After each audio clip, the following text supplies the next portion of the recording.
салом алейкум ҳамдиёрони азиз. имрӯз 6 июли соли 2024 мебошад ва имрӯз додараки мо мақсудҷон аз деҳаи майкатаи шаҳри панҷикент ба мо як яшик дуқатор шафтолуҳои деҳқони худашро роӣ кард. нишон ки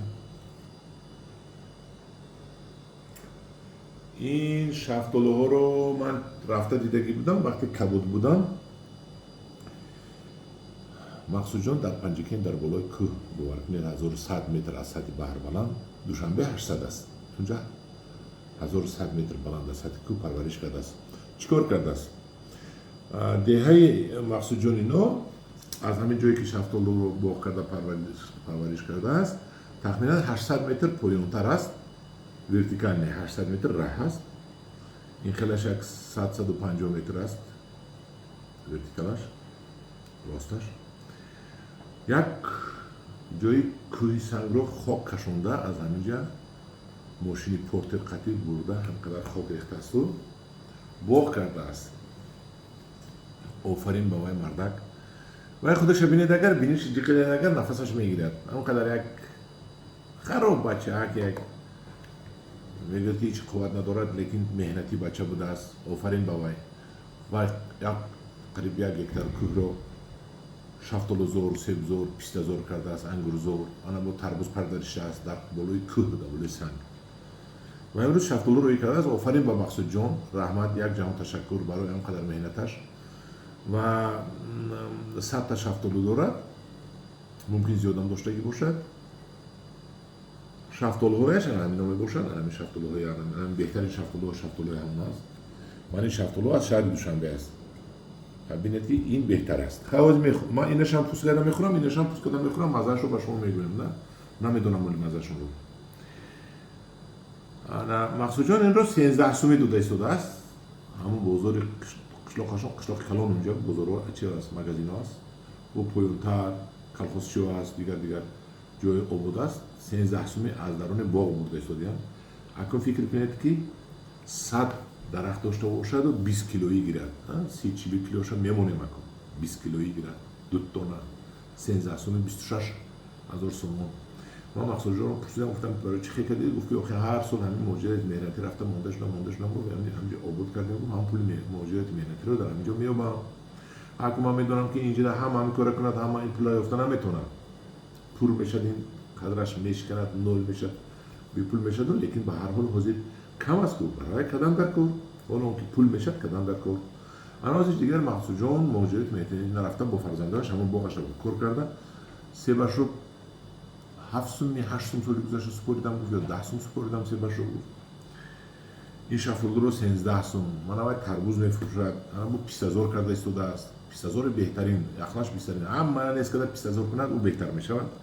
чунки писта 150 сӯм пули калон. оста пистазор мекунад. озим мо мебинем ҳамин чанд грамм мебурояд болои ҳамин тарозу. ва пӯст карда мехӯрем. мазаашро мебинем. нол кардам ман, сифр. 178 грамм, 195 грамм, 194. анакун ман амироз якташо бо инро мо мамедонам писарам 20 сӯми харид, 20 чанд сӯми харид аз шаҳри душанбе. инро мемонем 162. вай вазминтар, ҳамаш яхел, ҳамаш як размер. бо ман илтимос кардам ки дар қисми болои яшик сахташ омон, мулоимаш омон ки дар болои дарахт пухта омадагӣ бошад.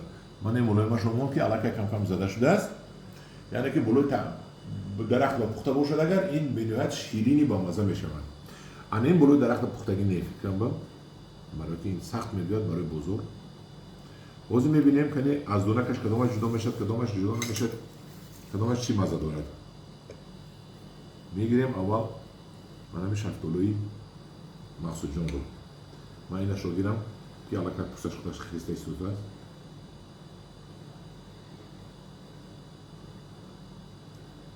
пӯсташ ҷудо мешудааст, мана пӯсташ рафт. лекин айдонакаш ҷудо намешавад. ин این بچه ها خوردن گفتن ایدونک جدا نمیشود. خیلی به هر حال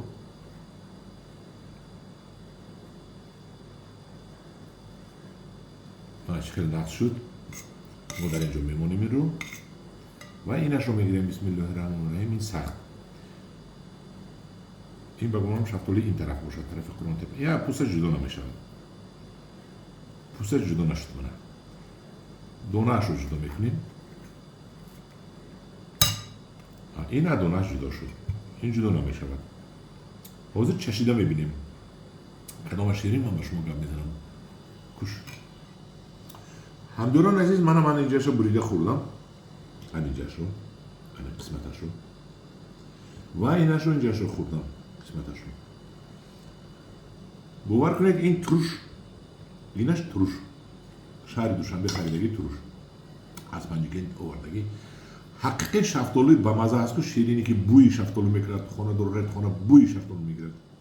انا این شفتالوی پنجگین شفتالوی حقیقی. نامش چمپیون بوده است. انا مقصود جان دو دره اگر کهش تماشا کرده بینی، اگر راه دست درد رو نبیند با این شفتالوهای پروریده که شخص میخورد راحت میکند، یک همسایه میخورد راحت میکند، یک خریدار میخورد راحت میکند. در حقیقت شفتالویی که میخورد راحت میکنه. من این شفتالو از این قیمتتر است. میگم ما در شهر دوشنبه قیمتتر میخریم. خیلی دوشنبه بویتر است نظر به دیگر ماهی ها. برای در قیمتتر که است. این یک تروش برای در سخان زیبی در سخان گفتم میبرد نکه همین اشکال نمیخورد. همین کجا میرد؟ پرتوگاه میرد. ما 20 سوم خریدگی میکنم اشکال نمیخورد میرد پرتوگاه.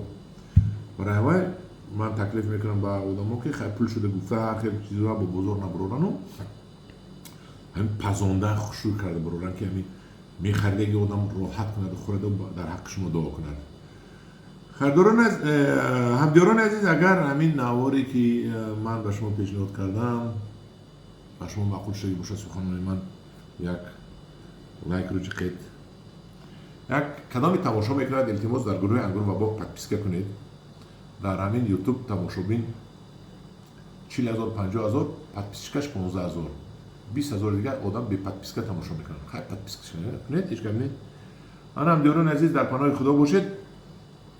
شفتالو بود، شفتالوی بین‌نهایت مغز شیرینی با مزه، شفتالوی چمپیون از مقصود جان دهه مایکتای شهر پنجکین، تاجیکستان با پیش، پنجکین با پیش.